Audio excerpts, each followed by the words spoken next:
Hello and welcome to your astrological vibrations for Tuesday, June 7th, 2022 by Gaia Blooming. I'm Mimi. This is Luce. And our energy mantra for today is I am responsible for aligning my thoughts. So today is a very strong mental day as we have Sun in Gemini, Moon in Virgo, and we're going to have these energies square. So Gemini and Virgo are both mutables along with Sagittarius and Pisces. And so in this square energy, I wonder what she's staring at. in this square energy, with these mutable signs, we can find ourselves feeling challenged. We can find ourselves, I often say, when we have the mutables coming together, working together, there's a bit of a crossroads and we're not really sure which direction we're going to go. So as the sun and the moon square to start the day, we might get impulses like information from over here, information from over here. It's like, what's true? What's right? Which way am I supposed to go? And it can feel a little conflicting, and our mind takes a piece of it and then just goes monkeys with it.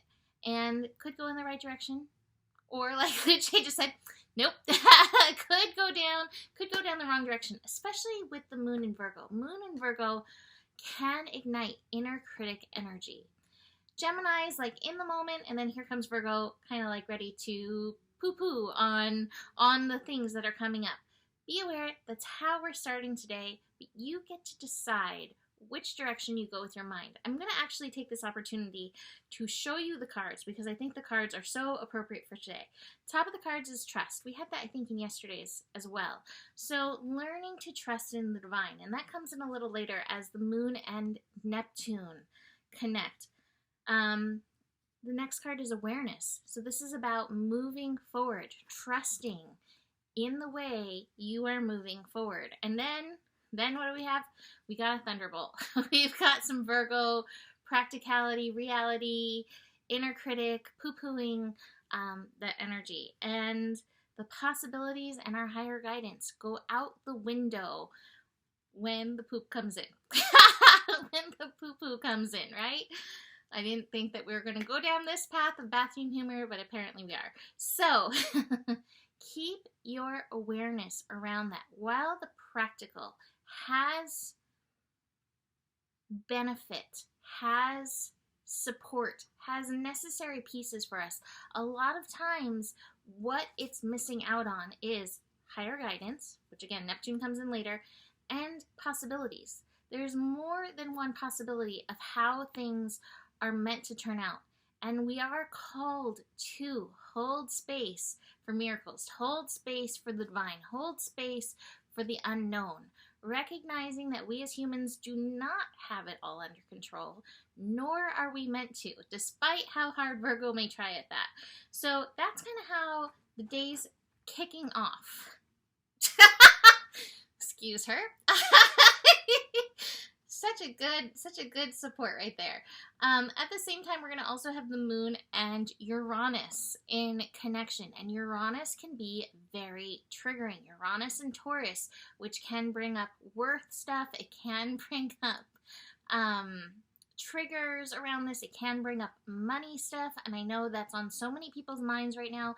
I will remind you, with the North Node in Taurus, we are called to align with the spirit, the feeling, the energy, the truth of abundance and prosperity, and not fall into fears. When we lean into the fears, we are giving away our power. So recognize that. And as somebody who works for myself, I'm very aware of this in myself. I'm aware that it's not always easy.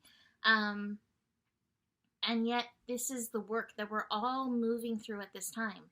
Uranus and the North Node will be working to come together later this year, which is going to be a thing. But first, we got to get through this Venus-Uranus connection later this week. How we end the day is the moon opposing Neptune. Still going back there. You're slurping, and it's disgusting. Cats. That opposition between the moon and Neptune is meant to call in that divine peace. So I'm throwing cards around. The guidance that we may have thrown out for practical reasons earlier in the day. Recognize, again, that while that Virgo energy would like to feel like it is in control, there is a divine plan that's unfolding, and our work is to move past resistance to the divine plan, to our soul. So if the last thing you do at the end of the day is just work on that aligning, accepting, surrendering, even just releasing resistance to that divine plan, that will be very supportive for your tomorrow. It also can call in some really interesting dreams, so do be aware of that as well. So I'm going to leave that here. Thanks to Luce for the comedy support in the background. You can book a reading with me. Email me, mimiclark@gmail.com for that. Besides that, the better it gets, the better it gets. There's more than enough love in the world for you. You have the power, and honor your values. Namaste.